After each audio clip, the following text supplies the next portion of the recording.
Hello, it's Ryan from 2minutetennis.net, and in this video, I'm going to show you what you can learn from this high-level doubles point to help you win a lot more doubles matches. Now, first, a big thank you to Matt Lynn on YouTube. Incredible college and pro content. Make sure you subscribe to his channel. He owns this video. You can subscribe to his channel in the description below. So first, we've got UCLA here, and we've got San Diego State. And you'll notice if we zoom in that both San Diego State players are back at the baseline. The reason is, and this is a really smart thing to do, is if you have a very good server or a very aggressive net player, it's smart to stay both back at the baseline so you have time to react, right? So what is being expected is a really strong serve, and then the returner struggling with the return. And the return might come right toward the net player, was actually Mackenzie McDonald. And then if this person was actually on the service line, which is conventionally what you want to do, they would kind of get blasted by that ball. So it's smart if you're playing someone with a very strong serve or a very aggressive net person to start your return point both back. So you'll actually see that the server misses the serve long. And as soon as that serve is hit long, I want you to watch this player. Watch the returner's partner. He moves up to the service line. Now, I think this is very interesting what he does. He actually positions himself exactly where I would tell you to position. You'll notice he's on the service line and ever so slightly skewed toward the tee, which I think is a really smart play. In case, Mackenzie wants to hit through the middle, he'll be able to play that ball quite easily. Or maybe not quite easily, but it'll be easier. But notice, as the server gets into position to serve and the ball goes up, notice the returner's partner moves to his left. And he actually moves completely over out of the way of a ball that's going through the center. I think that's very interesting. I'm not sure why he did it, because by moving over, he's moving away from the action.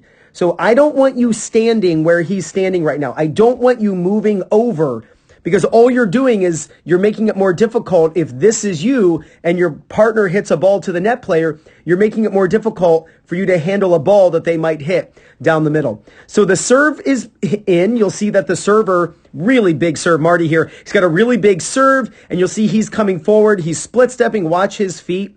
Watch the serve and volleyer. He does the classic 1, 2, 3 split step, which is the proper footwork when you're serving and volleying. And let's look closely at these two players. First, let's look at the returner. The returner is dealing with a second serve, as we know, and he starts pretty close to the baseline, and then he actually starts backing up, which might be because he's dealing with high balls, like the serve is bouncing and kicking high. So if he starts moving farther back, or if he moves farther back, he might give the ball a chance to come back down. But he's also giving the ball a farther distance to travel. So it's going to be easier for Mackenzie to either deal with a down the line or cross court shot that he can poach and get that ball. But he moves back to return this ball. And I want you now to notice where this player is looking. There's a very simple rule in double strategy, and it is when the ball is behind you, you need to be looking at the opposing net player. You want to focus on the person who is closer to you because they're the first player who can hurt you. Well, it's interesting that this player, the returner's partner, is really just ignoring Mackenzie. And he's looking straight at the server coming forward. I guess he just really trusts that the return is going to go back to the server, but it doesn't. Watch the return. The return is hit right to Mackenzie McDonald. Now, a couple things have occurred. One, remember, this player moved to his left. That opens up the middle. He's also not focused on the net player, which he should be when the ball is behind you. So that means this player, the ball is behind him. He needs to be looking at the opposing net player because that's the first person who can hurt you. That's the first person who can hit the ball. So you need to look at that person to see if they're hitting because you're going to have less time to react to their shot. And look how he's moved up. He has moved up into the court. Watch this. He starts right on the service line, and he starts moving in before he ever recognizes where the return is hit. He should be staying on the service line until he sees where he needs to move. Because if it's a weak pop-up to Mackenzie, he should actually be retreating and moving back. The reason you start on the service line is because you don't know where you need to go. You don't know where you're going to have to position yourself. You might have to move back. You might get to move forward if it's a strong return to the feet of the serve and volleyer. But he moves in. He kind of does like a trifecta of things you don't want to do. He's too far away from the middle. He's not looking at the opposing net player, and he's moving forward without ever knowing where he should actually be moving. I guess he just has a lot of trust, and he trusts his partner, but it doesn't bode him well in this point. The returner ends up hitting the ball right to Mackenzie. Now, Mackenzie's got the ball. If we zoom in here, again, we can see that this player is looking right at Marty, and Mackenzie's hitting the ball. Now, Mackenzie has two choices with this volley. He can hit through the middle, which would be a good idea since this, the returner's partner is way out of position, or he can hit it really hard right at him, and that guy will most likely not have enough time to react. So he does. He hits the ball hard right at him. That player has no time to react, and the ball goes out. Again, the player in red here, the returner's partner, is moving forward before he ever sees where the return is going. You only want to come forward if you see that the ball is hit low to the serve and volleyer's feet, or if you're playing someone who doesn't serve and volley, if the ball is hit well cross court and deep, and then the returner's partner can come forward. So let's watch this point in its entirety a few times so you can look at what we just diagrammed.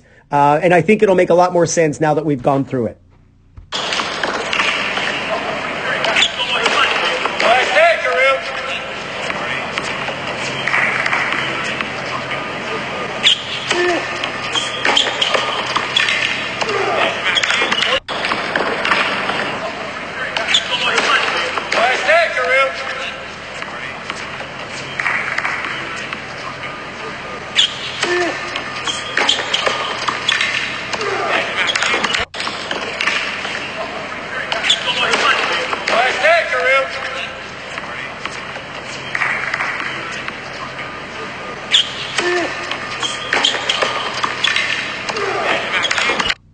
So here are some simple takeaways so that you can apply this to your own game. If you're playing someone with a really big serve or a really good net player, or both, start both back so that you have time to react in case the return is hit anywhere near that net player, and that when he hits the ball hard or she hits the ball hard, you'll have plenty of time to react. If the server misses their serve and you believe that the second serve is weak enough, then you can come forward to the service line, which we see the partner do, but he should have stayed right here.